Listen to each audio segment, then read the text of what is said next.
I graduate and I start working, and now I'm seeing patients, but I'm stuck in an office all day. And I've been so focused for 10 years, and now it's like, what's next? There gotta be something more to life, right? I came to a point where I'm like, okay, I can stay here, have a good W-2, good health insurance, good benefits, weekends off, no call, a job that any doctor will die for, but feel like I'm a lion stuck in a cage. Versus, okay, we start our own thing, it's gonna be hard, there's a lot of unknowns, there's no guarantee, but I'll be able to do what I wanna do.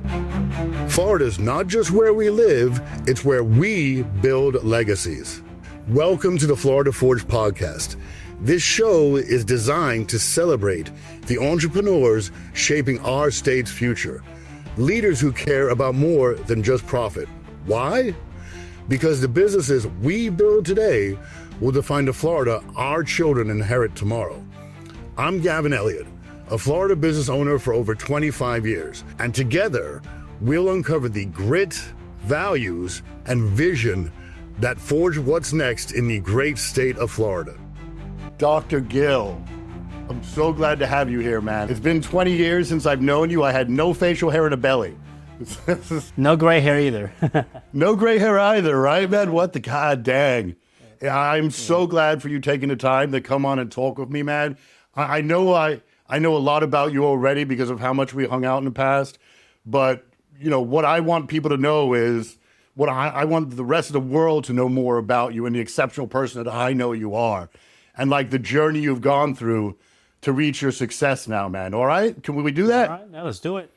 Ready. All right, so tell me a little bit, before we get into the personal stuff, tell me a little bit about Evolve Aesthetics and Wellness. Yeah, so practice we started a year and a half ago. We started doing regenerative medicine, you know, and I do a lot of like platelet-rich plasma injections for joints, tendons, as well as stem cells. We do like fat aspirations. We can use fat has a high concentration of stem cells that you can use for, you know, to treat joints and either some tendon conditions. And then that led into medical weight loss, and that led into aesthetics because our patients were asking for it. So we just started letting the market, you know, tell us what they wanted, and we added services to our practice. So we've grown it over the past year and a half. We went from one room, renting a room out at a friend's location, and now we have a 2,000 square foot office in Vero Beach. Oh, wow. Yeah. Awesome, man. That's great. So for the majority of the people out there, myself included, who don't have the education and knowledge you have, so you help with hair loss, fat loss, injuries. Is there anything else? Correct. So we're kind of niching down now. We're doing a lot of facial rejuvenation. Yeah. So we use PRP. We're kind of like we like using your own body to heal, right? So that natural, again, that's where the PRP and the fat aspiration with the stem cells comes in, right? So you're using your own tissue to heal. So we do a lot of facial rejuvenation. So we can use PRP for improvement of the skin texture, quality, collagen production. Because, you know, as we age, our collagen production after 25 years old, your collagen production starts decreasing by 1% per year. So our skin starts losing the elasticity that we have. So again, there are a lot of treatments that we actually do. You know, we got laser, microneedling, we can add PRP, we can add exosomes, different things, right? So we're combining that with, so my wife works with me in the practice, she's a medical esthetician. So we're doing a lot of like non-medical aesthetics combined with aesthetics. So again, she'll do facials, peels, the microneedling, a lot of all the things they're not considered medical aesthetics, but it's like working out. I tell everybody, and you know, from working out for years, you can work out 7 days a week, but if you're eating McDonald's every day, you're not going to see very good results, right? So yeah, if you're doing a lot of the injectables, like if you're doing Botox or fillers, if you're doing all those injectables, but you're not taking care of the skin, then you're not going to see the best results, right? Okay, that makes sense. Well, let me ask you this. Like, God, there's so many questions I have, man. But let's start. Let's go back to 2006 when we first met each other. You weren't a doctor yet. No. From 2006 until today, I know you're working nonstop. How did you manage to have a full-time job, hang out with me every once in a while? Yeah. And find the did. time to become a doctor, man. How did you do that? That's impressive. Yeah, it's just a lot of sacrifices, man. It's, you got to make sacrifices, and you know how it is. If you any type of to reach anything in life, you have to make sacrifices, right? So, when I met you back then in '06, I was finishing physical therapy school because that's another part of my background. I was a physical therapist for 8 years. So when I met you in the gym, I was finishing physical therapy school. I always wanted to be a doctor. So I literally, after 8 years working as a therapist, I just took the leap of faith and literally moved back with my parents for a year so I could get my prereqs that I still needed, study for my MCATs, and then while working full time, and then applied to medical school. So I did that for the whole 2013. I was at home with my parents, worked at the hospital, studied for the MCAT, took organic 1 and 2 that I needed, and then applied to medical school, and then got in. Yeah. So you just locked. So that time when you were with your parents, you were just completely locked in at that point Correct. in time? Correct. For a year, I was working. I cut down to like 30 hours a week, and I would work all morning, get home from like 3 p.m. to like 10 o'clock at night, 7 days a week, just study for. I took the Princeton review course. I took my MCAT 10 years after I took my undergrad requirements. So I literally had to reteach myself like general chemistry, physics, biology. Took the Princeton review course, but again, I was just committed. I just driven. If I set a goal in my head, I'm not gonna stop till I accomplish it, and that's what I had to do, and I got it done. So when did you said you always wanted to be a doctor? Was it when you were a kid you wanted to be a doctor? Tell me a little bit about that. No. Actually, not even growing up. It's when I started going to college. A little more about my background story. It's a funny thing. I didn't even think about ever going to college. Right? I grew up wanting to go to the military. My grandfather was a master sergeant in the Army. He went to the Korean War. So I grew up with him telling me stories. So I always been passionate about physical fitness, gym, working out. So to me, growing up, I was like, I want to be Rambo. I want to join the military. But I didn't know any better, right? So, but what happened was my senior year of high school, I got into a really bad car accident. I had a brain bleed. I was in a coma for a week. Fractured my arm, fractured my pelvis.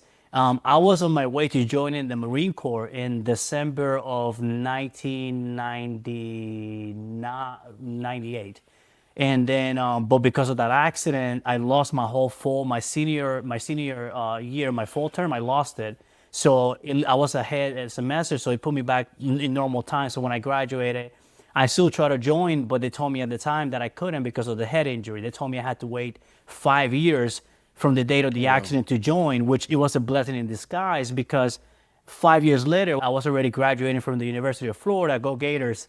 And Go Gators! Go Gators! So I was graduated from UF, and at that time, again, I did pre-med at UF, but my passion's always been exercise, right? So when I was at UF, I always heard horror stories about organic chemistry and the MCATs. I was 21 at the time, so I'm like, you know what?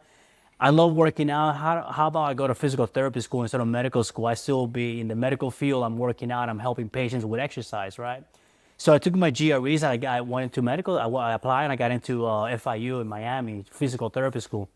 So, but I still wanted to. I got through physical therapy school. I almost dropped out to go to medical school. My parents told me, like, no, you started, you finished. If you want to go after, you can do that. So literally finished at 24. I was a physical therapist at 24. So even though I wanted to go back to medical school at that time, it was tough. You already went for 6.5 years to college. You start making a little bit of money. To drop everything to go back to school for another 10 years, it was tough. But it's something that I never went away. And the older I got, the more I realized, like, listen, this is something that I want to do, and it's not going to go away. So I literally at 32, I went back to medical school. God, that had to be, so I mean, to do this, you said you cut your hours. You lived at home because you were saving rent money. Correct. And you cut your hours so you were making less money. Did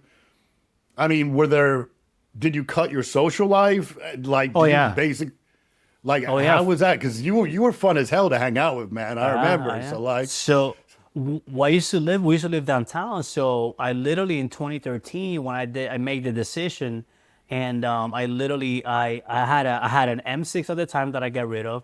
I had a Ducati that I got rid of. Got some cheap car for a year. Moved back with my parents for a year. I did not go out once, and just literally crammed for organic 1, 2 on the MCATs, and then but again. when I set a goal in my head, I'm just laser focused, right? And that's something we can talk about later when I finish fellowship, right? And I got to my real job working for a W-2, and I'm like, there has to be more to life than this, right? And that's why I decided to start everything, because I just can't, you know. So again, laser focus for that 1 year, got into medical school and started, and then it was like laser focus for the next 10 years in, you know, medical school and residency and fellowship.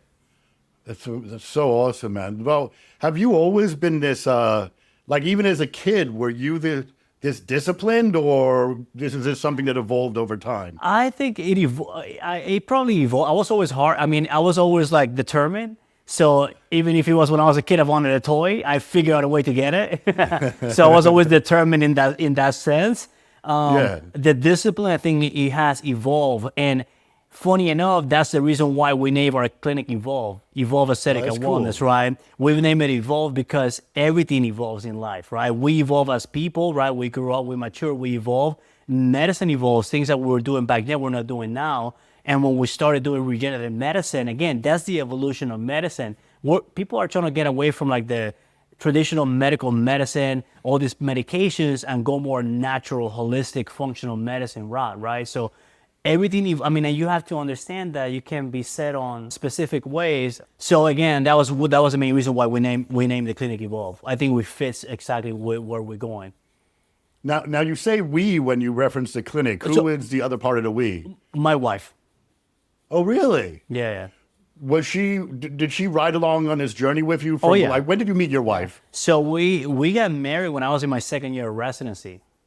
Oh, wow. Yeah, we got married when I was in my first year. Well, I did I started in general surgery. I thought I wanted to be a surgeon, so I did 1 year of general surgery, and then I switched specialties because I did not want that lifestyle. Because any type of surgical specialty is a tough lifestyle. So I'm like, I didn't want that. I knew that I wanted to get married. I wanted to have kids, and I wanted to spend my time with my family, not in a hospital all the time or in a clinic, you know. So I switched specialties, and so I had to repeat my first year of residency. I did 2 years. So because when you first start residency after medical school, you're considered an intern, right? So you're an intern year. So I had to do 2 intern years, one in surgery and then one in family medicine, which is my second specialty. So I met her my second year, but my first year at family medicine. And then we had our daughter our second year. So I got to deliver her, which was amazing at the hospital. Wait. You delivered your own child? I did, yeah.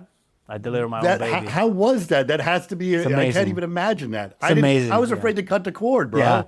Yeah. So, you know, I did family medicine. So part of family medicine is we do OBGYN and we do all that stuff, right? So okay. At that time, the hospital where I graduated from, they did not have a OBGYN residency. So the family medicine residents, we were the residents, right? We did all their deliveries. We helped out first assist in all the C-sections that they did. So I delivered like 40 babies before I got to deliver her. So when it was time, they asked me, "Do you want to deliver her?" I'm like, "I think it'll be a pretty cool story to tell my daughter, you know." Oh, your yeah. daddy delivered you, yeah. So it's pretty cool. Dude, that has to be pretty unique, I imagine. Like, I've never met anyone. I know other doctors too. I've never heard them say what you say. Yeah, it's pretty cool. Where was hometown for you? Where did you go to high school, for example? Orlando University High School. Okay, Yeah, did you grow up in Orlando? So I grew up. So I was born in Puerto Rico, and I moved to Orlando when I was 13. Yeah. So basically, yeah, I'm 43 now. So I've been here 30 years, right? So, but yeah, so I moved when I was 13. So I did my 10th, 11th grade, 10th, 11th, and 12th in Orlando. Yeah. And did you, and I know that people in Puerto Rico speak English, obviously, but Correct. Did you speak, how was your English when you came over to the States? Not good. Really? Not good. I mean, I was young, so you know a few words, right? Because again, English is a subject that's required all the way from first grade to 12th, right? It's part of your curriculum, right? So you do learn English, but again, I did middle school in Puerto Rico. That was it, right? So people that are in high school, they're in college, they learn a little bit more. But I left when I was in middle school, so I knew basic stuff, right? But I had to really learn it when I got here. Wait, when you came, 2003, did you say? No, 96. 96. Okay, yeah, because Yeah. when I met you in 2006, I would have had no idea that No. English was a native to you, you know? Yeah, no, That's no, awesome. 96. Yeah.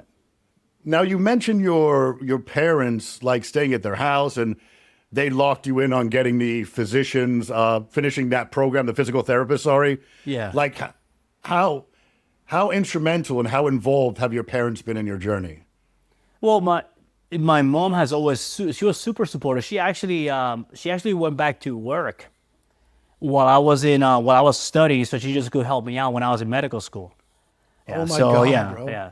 So it's amazing, man. Yeah. So she's always been there, and that's one of my main, like, they tell you when you're building anything, like, you need to have a why, right? You have to have a why, because you know how to build any business is hard. To do anything is hard. So you have to, and if you're doing it for the wrong whys, most of the time when things get hard, people are just gonna quit, right?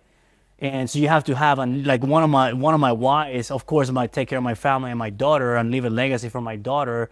But another one of my whys is to be able to take care of my parents and help out my wife's parents too. That's like kind of like why we're building this, right? We're building this business. We have a couple other things going on. We got real estate. I have another, marketing agency that we started.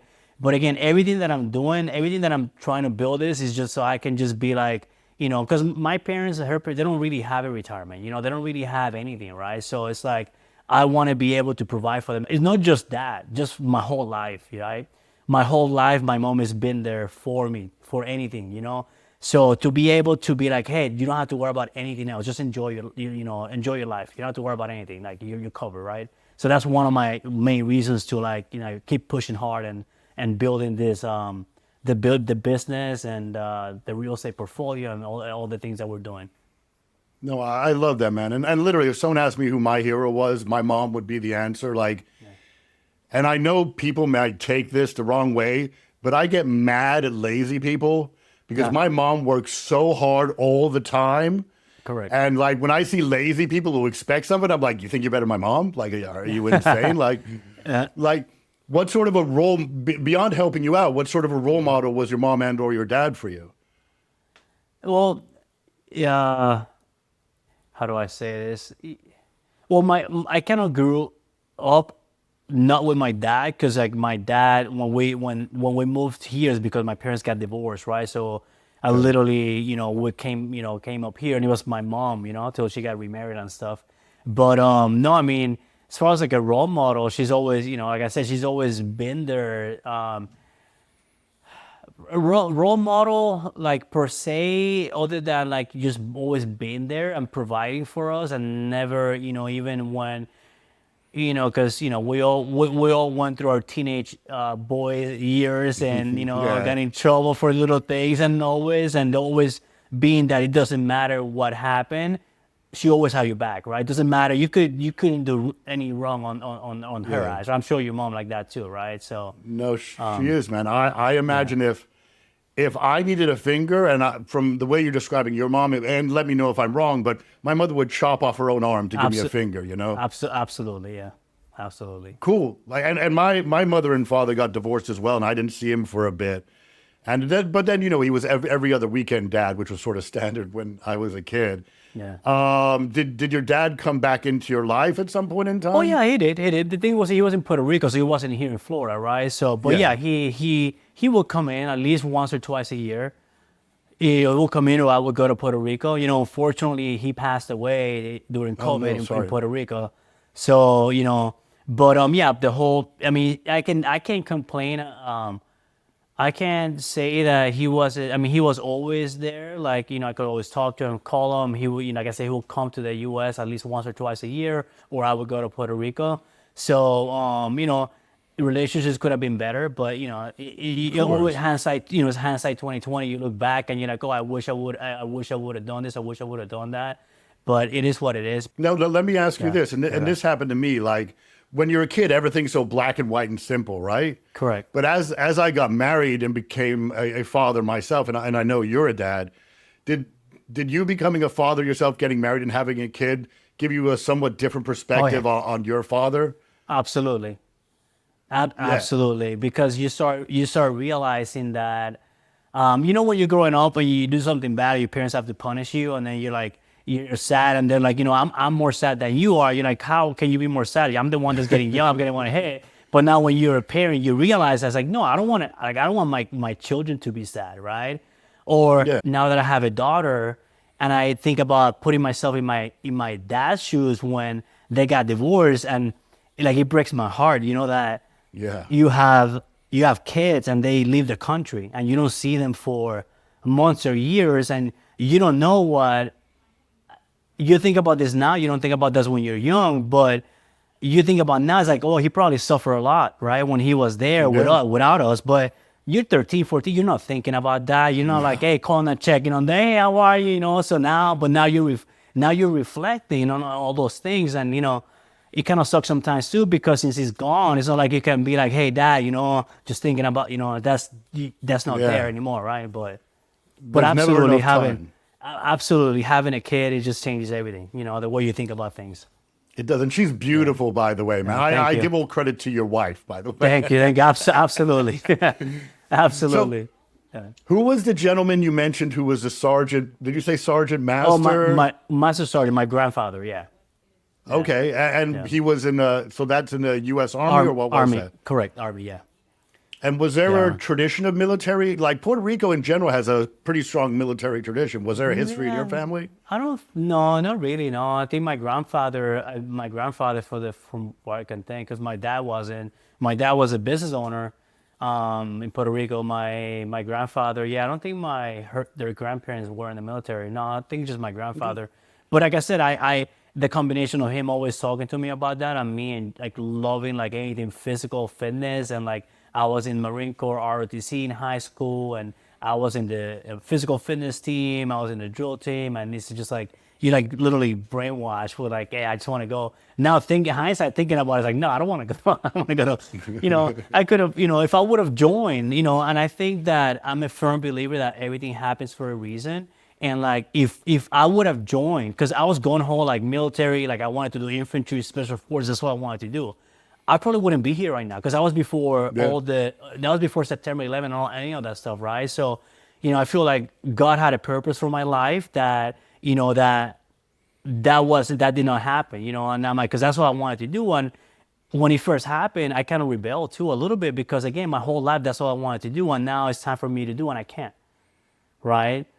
Yeah. That's why it was kind of like, well, what do I do now, right? So again, and I went through a period where it's like, okay, what do I do now? Like, I don't know. Like, I was angry at the world, right? It's like, oh, why this happened now? Why can't I go? But again, this happens a lot where after things like that happen, you look back and you're like, oh yeah, I know what this had. I know why this happened now, right?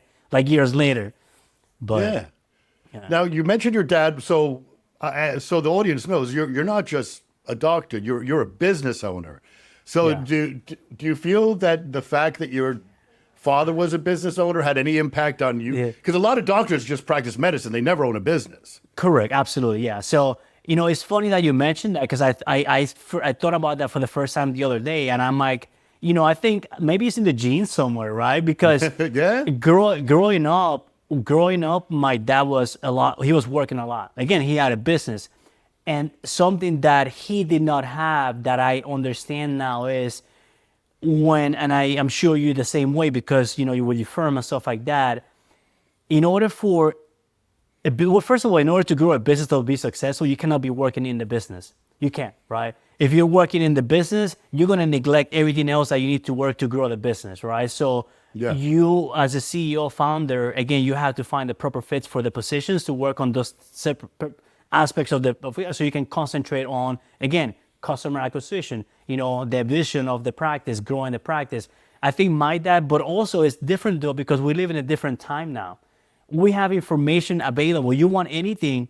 If you're not successful now in this time, it's because you just don't want to, because the information is out there. If you're motivated and you're driven, you're disciplined, you can be the information is out there. There's so many ways right now to be successful with all the information, the internet and everything that people back then didn't have. If back then, if you didn't have a mentor, if you didn't have somebody that taught you, it was hard to learn things, right? And people kept all this stuff as secrets, right? With the internet, everything's exposed now, right? But So I think that he was the person that he was a business owner, but he ran the business. He worked in the business. He did the operations of the business. So it's, you know how that's impossible, because even my business is not even as big now. We're getting to the point we're just hiring a medical esthetician, and because there's so much that you're one person, you cannot do everything. And I think that was a downfall with him too, where he was consumed by working. So me growing up and not seeing my dad all the time, I'm like, I never want to own a business. I never want to do that. I literally want a W-2 job. I want to work for somebody and get paid. Oh my right? God. And that was always my thought. I'm like, you know what? I don't want to fall in the same trap, right? But then after what I was telling you again, when I laser focused for 1 year, organic 1, organic 2, Princeton review course, took my MCAT, got into med school. Next 4 years, laser focus. I had to get through medical school. I graduated magna cum laude from medical school at 36. I thought I wanted to be a surgeon. Apply laser focus. I got to general surgery residency. A year into general surgery residency, I'm like, this is not how I want to live my life. So I switched specialties. So then I'm 3 years laser focused to get through my family medicine residency. And then at the end, it's like laser focus to apply to fellowship. I get into a fellowship. I did a sports medicine fellowship for a year. And then I graduate and I start working. And now I'm seeing patients, but I'm stuck in an office all day seeing patients. And I'm like, my brain is like, I've been so focused for 10 years on, and now it's like, what's next? There gotta be something more. There gotta be something more to life, right? And again, working for an insurance company, you cannot do any regenerative medicine treatments because they don't cover it. They don't cover platelet-rich plasma. They don't cover stem cells. They don't cover any of that stuff, right? So talking to my wife is like, I came up to a point in my life where I'm like, okay, I can stay here, have a good W-2, good health insurance, good benefits, weekends off, no call, a job that any doctor will die for, right? Yeah. But feel like I'm a lion stuck in a cage, right? Yeah. Because that's how I get it. felt, right? Two versus, okay, we start our own thing. It's going to be hard. There's a lot of unknowns. There's no guarantee, but I'll be able to do what I want to do, right? And that's kind of like it came to that process that I'm like, okay, whatever, let's just go for it, right? Literally, I started researching how to get an LLC, what malpractice I needed. Everything, I literally researched everything. I went through a whole year of like information. And one of my friends, he's in Orlando. He's a very successful chiropractor, and he has a few offices. And I'm like, hey, do you mind if I rent out a room from you? Because a lot of physicians start that way. They'll start by renting a room in another practice, right? Because you don't have the overhead when you're starting, right? Rented out a room from him in Orlando, but then it got to the point that we're getting bigger, we're growing. We don't want to be in Orlando because I didn't want to. I grew up there, but Orlando is a lot different now. It's a lot of people there. I didn't want to raise my daughter there. My wife is from like Sebastian, which is like just north of Vero Beach. Beautiful place. A beautiful place. So we're like, hey, you know what? It's like, oh, there's a need for this type of services down here. So we literally, after a year in Orlando, we're going. So we went from just a single room. We went and took the leap of faith and got a 2,000 square foot office. Not exactly where we wanted to, because of our services, we need a lot of foot traffic, right? Because a lot of non-cover. And we couldn't find a place because it's so hard. A thing that I learned is so hard to get a commercial spot down here. Everything's taken. And when something opens up, it's already taken by somebody else, right? So we got a place, and literally we've been here for like 3 months, and we're actually already working to get an LOI on a retail plaza. So we're gonna try to move the practice there. So it's just, I tell my wife, we're nonstop. It's like one thing and then one thing after the other. But hey, it's fun, right? And from what I'm hearing, and if you could elaborate, your wife keeps up with you, man. She's working right along with you. I'm the CEO. She's the COO. She's the operations. She's the accountant. She's actually even seeing patients now because we're doing a lot of non-medical aesthetics. Plus, she's taking care of our 4-year-old. I mean, I couldn't do this without her, right? There's no way, right? There's no way. So we're actually hiring a medical esthetician so then she doesn't have to do all the treatments, and then she can work on the other aspects of the business, right? like I keep working on, again, I do all my marketing, I do my internet marketing, and that's how I came with a business. I have a business partner that we started now a marketing agency for medical spas, but I run all my ads. Where we are right now, we get a lot of leads, we get a lot of volume, but everything is from meta ads. Everything is from meta ads. We have no foot traffic. Now we're getting a lot more referrals from people, because again, they come here and they love us. My wife does a beautiful job. We take care of them, and they come back. That's what you want to do, right? But we need that foot traffic. We know if we had that foot traffic, we could exponentially grow, right? So we know we need that foot traffic, so that's why we are, heading in that direction. So, like I said, there's a place that we're looking at, working on getting an LOI, and hopefully in the next 5, 6, 7 months, we can just transition the practice to that. Brilliant, man. Now let me ask you. You know the movie Rocky, and you may know this quote. It's not how hard you can hit; it's how hard you get hit and get back up. Yeah. Like in your whether within this business itself in the start or in your journey, have you ever like got knocked down and had to get back up? Oh, it's been, we had a few times which were scary at the beginning, just because, again, we would have a good month, and then the next month it was just like, I'm like, what's going on? We're doing the ads, we have the leads coming in, but again, you just got to keep trying, again, and I know that when you start a business, it's going to be a few years before you can start, being really successful. But from everything else that I've been to, like I said, I don't let little things like that set me down, right? So I have a vision and I have a dream, and I'm just going to keep going till it's done. Like I have a mentor that says, when you make a decision, it means you're cutting off other options, right?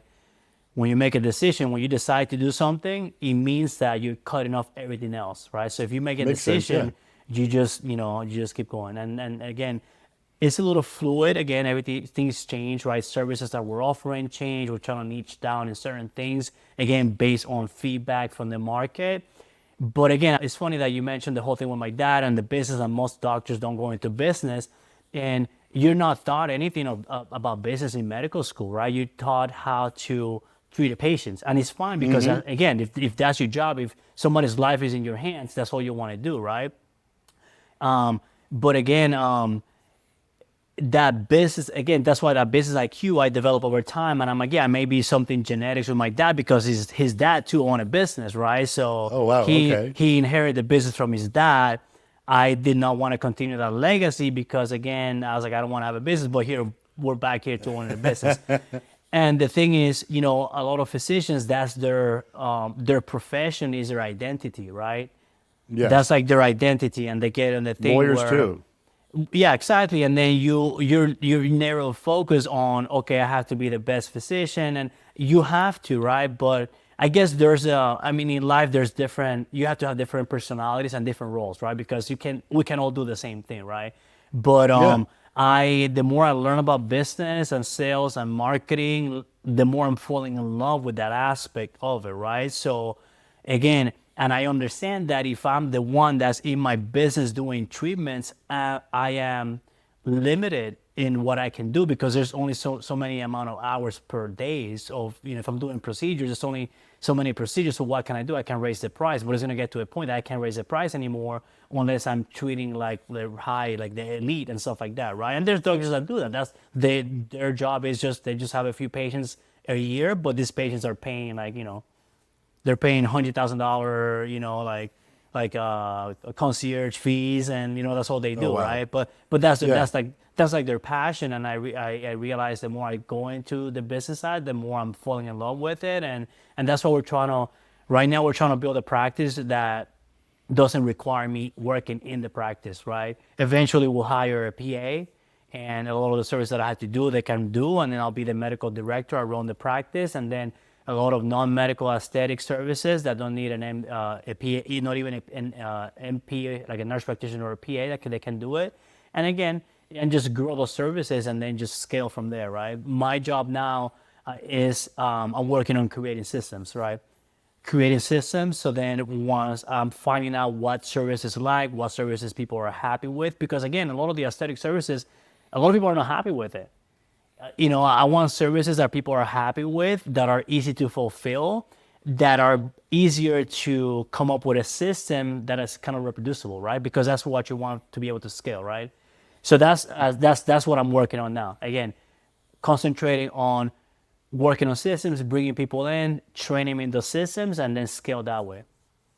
So you mentioned a little bit ago that like with the injury you suffered when you were in high school, that like God didn't want you going in direction. Are you a man of faith? And if so, yeah. how does that, okay, how does that play a role in like how you conduct yourself in your business?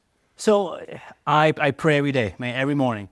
I pray, and one thing that it's like I always put everything in God's hands because it's not in my control, right? It's not in my control, right? And even one of my mentors says we don't control the outcomes. The only thing we can control is the inputs, right? We don't control the output. All you can do is you know that you have a goal that you want to achieve, and you know what are the inputs that you need to put in to get there. But I can't control the outcome, right? There's so many variables, right, outside of my control, right? So again, I put everything in God's hands. I pray every morning, and I'm telling you that I feel so much less stress, right? Because I feel that the doors that are meant to be open are going to be open. The doors that are meant to be closed are going to be closed. I have no control over that. I do my best. I put in 120% on effort, but at the end of the day, I can't control if something's going to come to fruition. Yeah, hopefully it does, right? And hopefully I'm doing the right things. But at the end of the day, it's like, and I'm telling you that I'm so much more at peace. I don't stress about things. I'm not wasting energy stressing because I can't control it. You're wasting money on anxiety and stress on something you can't control, and it's stealing your energy from doing, again, from working on the inputs that you need to put in. So it's like a vicious cycle, right? Okay, you're stressed, you're anxious, you don't do what you're supposed to do, so you don't put the inputs to get to the outcomes, and you don't get the outcomes. And you see, I was right, it wasn't going to happen. I'm like, well, yeah, because you wasted your time worrying about something, and you never put in the inputs that were required to get there, right? So prayer help, because I'll confess sometimes that happens to me if there's a big task or something like that. I worry so much about it and it almost freezes you. Yeah. So is there anything other than prayer that helps you just blow past that obstacle? I mean, yeah, we're human, right? We're human, so we're always going to have that, right? So, like I don't know. I mean, I just have, like I said, I pray, I have faith, and and I work out, right? That's like my stress relief, right? Like just hitting the gym, like you just get a good workout in and release a lot of the stress, get some endorphins flowing, and absolutely. And like I said, there's always going to be stress. There's going to be anxiety about the unknown, right? But you just gotta, and it's tough. It's not easy all the time, you know that. But I always try to go back to, again, that framework, right? I mean, in reality, I cannot control the outputs, right? Something, lightning can strike right now and burn the clinic down. I can't control that. So why I can't worry about that? What I can worry about is like, hey, this is what I need to do to get more clients, is because I gotta improve my conversions. I gotta improve my leads that I'm generating. I gotta, work on systems that are gonna give me a better customer experience and satisfaction. There's gonna be more patience in, and then I just worry about that. And the other things are going to come, right? Again, you can't, it's funny because I was talking to my wife the other day. It's like a lot of people will see your success, but they don't see the 10 years before, right? Like absolutely. I know we've been friends for 20 years, but like the past 10 years, I was gone because I was like grinding. People don't see that. I was like grinding. I was like sleeping 3-4 hours a day. I was working nights, seeing patients. Like when I was in New York, I didn't have a car. I was walking through the snow at 3 a.m. to get to the hospital. There's a lot of things that people don't see. And I'm sure with you, the same thing. You've been grinding for a while too to build your firm, but people don't see that. They see now, look at Gavin, he's so successful. I'm like, yeah, but you don't see the 10 years, and I'm happiest with a lot of entrepreneurs, like overnight success, I was talking to my wife. My wife is like, "Oh, you should your podcast that you start for your business thing should be called Overnight Success." I'm like, "That's probably taken though." yeah, probably, man. No, and that's I agree with you, man. Everyone wants a success. No one wants to struggle. Correct. So for them to even acknowledge this, a lot of people don't want to admit that they are ultimately the problem. So the reason you got where you are is you're lucky or like overnight. Correct. And same for me. Every success is someone else's fault. Now, do you have expansion plans geographically for your business? Are you going to come down to South Florida? Like, So I don't. Yeah, we're not there yet. Yeah. We're not there yet. But I mean, I consider myself. This is the South Florida for me. Vero Beach. I think this is what the South Florida Yeah, man. started, right? So no, Yeah. we love it here. Like I said, that would be nice, right? I mean, that would be the goal, right? Again, my goal right now is to grow this practice, build a big patient panel and client panel, and go from there. But again, I'm concentrating. I'm thinking now. A lot of doctors, and I don't know if you, when you started doing law, if you had the mentality of doing this right now that you have now. So I don't know if when you started, like, I want to be the best lawyer, right? I want to be the best lawyer. I did. You weren't thinking Absolutely. about, oh, I need to create systems. I need to create, because you probably didn't even know about that stuff, right? didn't. I'm going into it with a different perspective already. I guess because I'm older and I live all this other stuff, I'm going with a perspective. I want to grow this. So from the beginning, instead of me getting stuck in the instead of getting stuck doing the actual day in and day out of the business, I'm already building this from the outside, right? I mean, I already done this stuff. I just building it from the outside. I'm putting the people in the system. I'm creating the systems, right? With the mentality, is like, hey, this is something that I want to scale. I know that I'm not going to be able to scale this if I'm the one working in it, because that's going to be sucking, draining all my energy and time, right? Seeing patients, and I'm not going to be able to grow the actual practice. Most doctors, that's what they do for 10, 20 years in the practice. And then when they start getting tired of seeing patients, they're like, okay, well, now I want to expand, right? But that's 20 years that they weren't thinking. They weren't thinking about building those systems, right? And again, if you are and that's fine. If all you want to do is be the best doctor at regenerative medicine and that's your goal, that's fine. But you know that you can sell yourself when you're done. You don't have a business. You're you. Nobody, Yep. like a PE group's not gonna buy you, because if they buy you, they got nothing. You retire, right? Correct. They're gonna buy they're gonna buy the IP. They're gonna buy the systems that work, right? They're like, okay, this is plug and play. Oh, did Dr. Vega develop this crazy system? He already has a few practices. We know if we buy this, we can implement that system in different locations. It's gonna take off, right? That has value to sell. That's my mentality from now.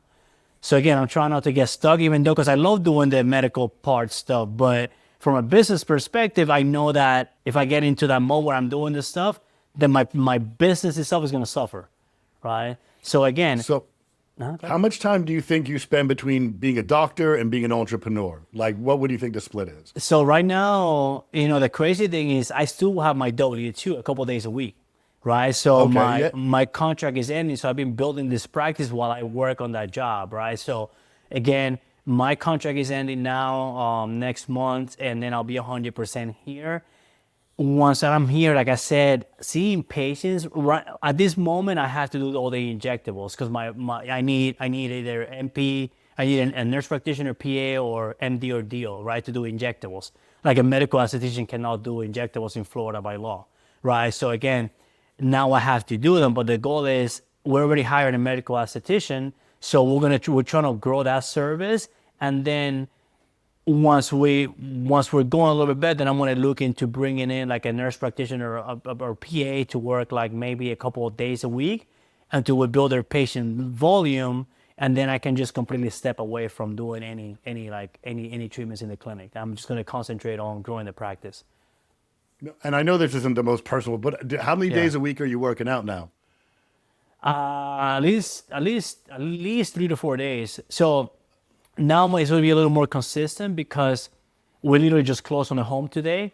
We've been living. Congratulations. Thank you. We've been living off of my brother-in-law's. I have a barn-dominium. We've been living there, but I've been traveling a lot because I'm driving back to Orange City, driving to Titusville, driving back to Vero. So it's been a tough with time. But now that once we're a little more settled, I mean, I would work out 7 days a week. That's what I always done for years.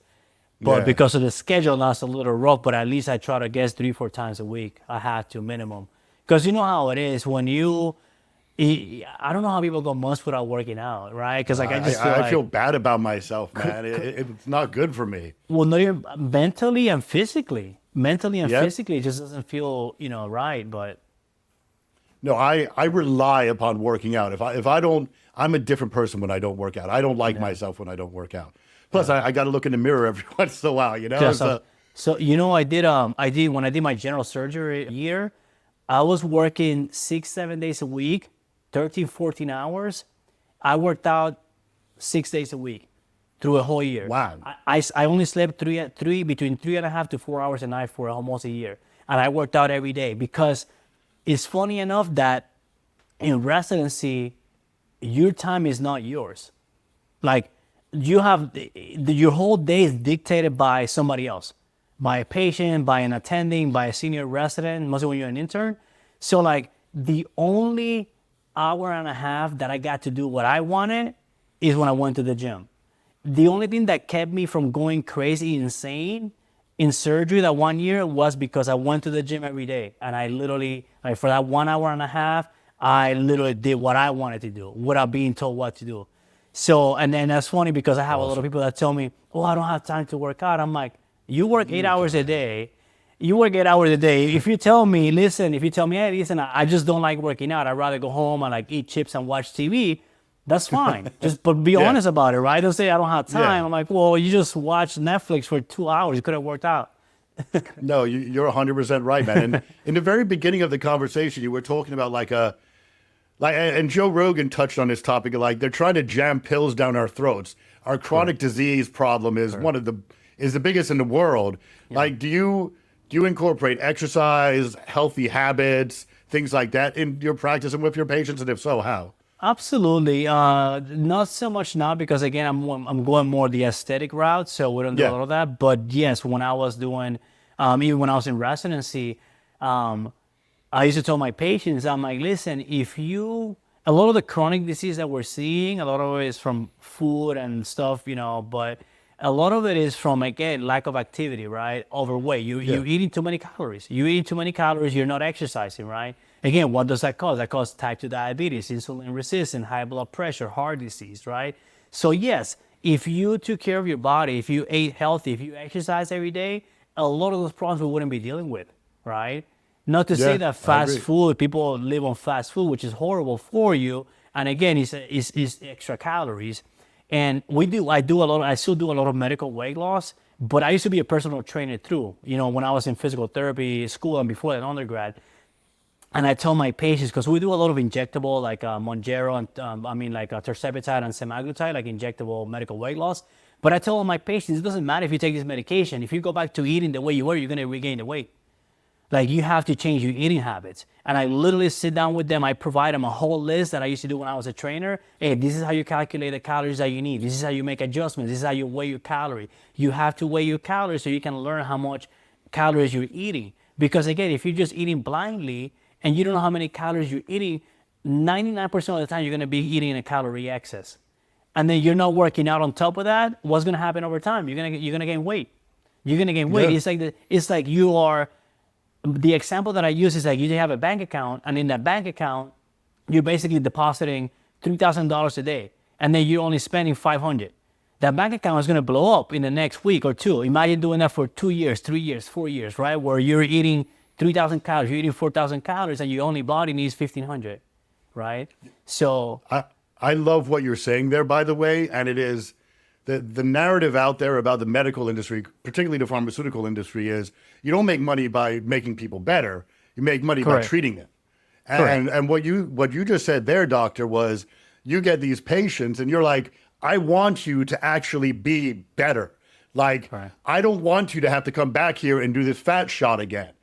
And correct, like, is correct. is that, I mean, do you have an opinion within your field if like it's too focused on treatment as opposed to cure? I don't, out of curiosity. What it is, but I mean that's the way that you taught in medical school, right? So again, and that's the thing. That's what medicine is evolving, right? We'll go back to the evolve. Medicine is evolving. There's a lot more functional medicine doctors. People are starting to realize this, right? It's like, hey, how about if we prevent it, right? How about if and all you have to do is, and it's not hard. You have to exercise and eat right. Yeah.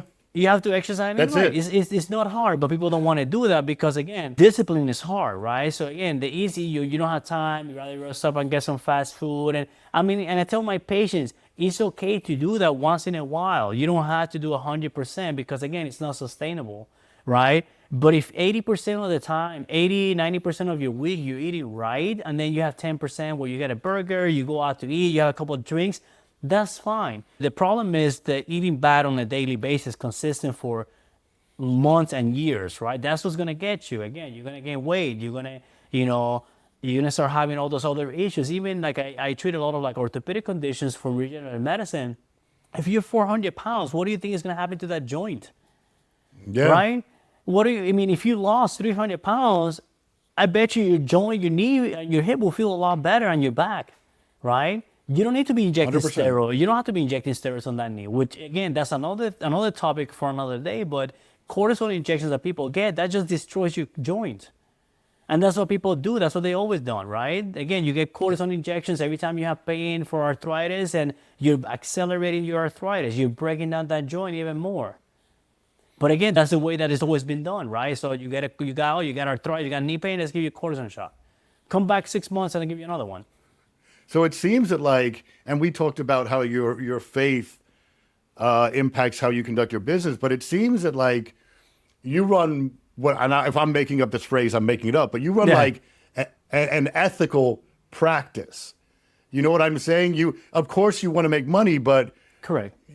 Your practice focus is not the money; it's the betterment of the patient. Because I'm taking it you wouldn't recommend constant cortisol shots, for example. Cortisone, I don't even in the health insurance where I work at, I do them if the patient wants to, but I always tell them because again, one of the O's that we take in medical school is do no harm, right? Yeah. And if you know that steroids, it'll give you a temporary pain relief because it's an anti-inflammatory, but you also know that the actual steroid itself is toxic to the cell, the cartilage cells and tendon cells, and they're going to cause degeneration over time. And you're not telling the patient, it's like, well, they have to know if they still want it because they're like, listen, I don't care. I don't have money to pay for regenerative medicine treatments because it's not covered by insurance. I just want to do what's covered by insurance. I'll do the steroids. If I need a knee replacement in 5 years, I'll do the knee replacement. That's fine. There's informed consent. But I told you, right? Yeah. Now, if I'm just, okay, just give you a cortisone injection. Now you come back every 6 months. And I have so many patients that they've gotten 5, 6, 7 injections. And when you look at their knees on an X-ray, you'll see the difference. You see the difference on one knee, the one that's been getting the shots versus the other one, because it basically accelerates the breakdown of the knee. But again, the way that it's always been thought is we don't have a cure. To this point, we don't have a cure for arthritis because even the regenerative medicine treatments, they don't cure arthritis, right? They don't cure, but they help with pain, inflammation, and they also protect the joint because they're not destroying the joint, right? Because it's your own tissue, right? It's your own platelets, it's your own fat, it's your own bone marrow, right? That's what we use. Now, again, so there's no cure. So the way that, mostly orthopedic surgeons have always seen it is like, okay, we don't have a cure for you're in pain, let's treat the symptoms. But we're treating the symptom with something that's making the condition worse over time. Because at the end of the day, the goal is that you have arthritis and eventually you're going to need a knee replacement.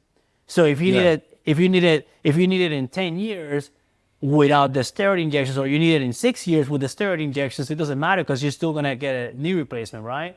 Yeah, no, you're right, man. That's something that's never been talked about. It's never, people don't talk about that. Oh, you want a steroid injection? And you hear about all the time. You know how many people, older people, oh yeah, I got to go get my cortisone shot in my knee. I'm like, well, every time you're doing that, you're cutting down the life of that knee because you're breaking it down. Well, you know what? We're talking about it now, and hopefully people listen to this and hear this. Now, this is sort of my wrap-up thing that I go into. Florida Forge, it's about forging legacies, businessmen, and you are a businessman. You understand very well, and I use the car analogy. If I'm the engine of the car, I can never sell the damn car, so you understand that very clearly. But what legacy do you want to leave behind when Dr. Gil is up in heaven looking down on his daughter and maybe wife, and the planet? What is the legacy you want to leave behind? Well, I mean, from a financial point, I want to leave a legacy for my daughter. Like I want to leave, I want her to, I was listening to this guy, one of my mentors, talk about. Imagine if you like literally were born and you got to high school and then graduated high school and you were given everything. You didn't have to work. I mean, yeah, of course you have to do it in a proper way because you don't want to go crazy and spend it or whatever. But if you taught, like if you as a parent, you taught your kids the right way, it's like, listen, this is gonna be yours one day. They know how to manage it. But imagine if they like literally started at 21, 22 years old with the right mentality, with the business, how far they could get in life instead of them having to go through 20s, 30s, 40s, just learning stuff, like trying to, you know what I'm saying, what the difference Like would you. be, right? Exactly, like, but it is what it is, and you don't know what you don't know, right? So again, back then it was a little bit different now, but once you understand that and you know that, I want to do the best that I can for my daughter, right? Again, as a person, as a business owner, again, I want to do everything, like you said, everything ethical, and I want to get my patients results, right? And that's one of the things that we really like that the aesthetic stuff is like, because you can give people like a little thing, a little change, or a little wrinkle that you fix. You don't understand how important that is for somebody else that's looking themselves in the mirror every day, right? Just little things. With the weight loss. With the weight loss, you have these patients wait. Yeah, you again teaching them too, not just doing the injections, because that's what a lot of people do. They give you the injections, they charge you for it, and that's it. And when you're done, what happens? You gain the weight back because you have no idea why you lost the weight. They're not telling you, hey, you're gonna lose weight because you're basically being forced to be in a calorie restriction because you're not eating. Yeah. When you stop the medication and you get hungry, you go back to eating the same way you were. You're gonna gain the weight back, right? But No, they don't. you're right. It takes a lot more time. The same thing with the steroids, right? Again, I tell my patients, you don't know how many patients I had. Oh no, I never had a doctor tell me this before, right? I hear this on a daily basis, right? That's awesome. And the thing is, once so I mean that I want to, like I said, I want to be able to provide a good service for my patients, get them results, right? Get them results, and with the weight loss thing, if they're able to understand that, and they can learn and change their habits, they're able to maintain their weight, and not even just their weight, their emotional and physical health, right? Because again, you know how it is. Like you said, I gotta look myself every day. When you're out of shape, you don't feel the best about yourself, right? Right. No. So. And you got a lot of people that get really heavy and then they get depressed, and it's a vicious cycle because they keep getting heavier and heavier and heavier, right? But they don't understand. They have no idea. Nobody has taken the time to be like, listen, this is why you're gaining weight. Stop blaming it on genetics, because that's what people do. Stop blaming it on genetics. No, you're just consuming too many calories. It's easy. Another thing is, again, I do a lot of reading, a lot of podcasts. I have a mentor. It's like you have to talk to people at a third to fifth grade level, right? Because that's what people understand. Me as a physician, if I'm glad that you mentioned the car analogy, because I use so many car analogies when I talk to my patients, right? With the tires being bald by the arthritis on the knee, right? Just wear and tear, like the brake pads, right? You take a brand new car, you park it in your driveway, you don't move it. What's going to happen to it? Tires are going to go flat. You're going to get rust in the brakes. Your battery's going to die. The car is meant to be driven. Done. Cars meant to be driven. Like we as humans, we're meant to exercise. We're meant to be physically active. If you just sit down and you're inactive, you have a very sedentary job, sedentary lifestyle, and on top of this, you're eating 4,000 calories a day. What do you think is going to happen? Yeah, what do you man. think? You know what I realized, Dr. Gil? Yeah. You do. I heard you talk about your legacy, and you may not even realize it, but another part of your legacy, and you didn't use the word to describe it, but you're improving people's lives. So these people who come out and are better, that's part of your legacy as well. Yeah. Like making people happier, better, healthier. And that's a huge legacy because they're always going to remember Dr. Gil helped me do this, Yeah. So that's awesome, man. Thank you so much for your time, man. Thank you for listening to the Florida Forge podcast. If today's conversation inspired you, share it with someone building their own legacy here in the great Sunshine State. Until next time, keep forging what's next for Florida, and we'll see you soon.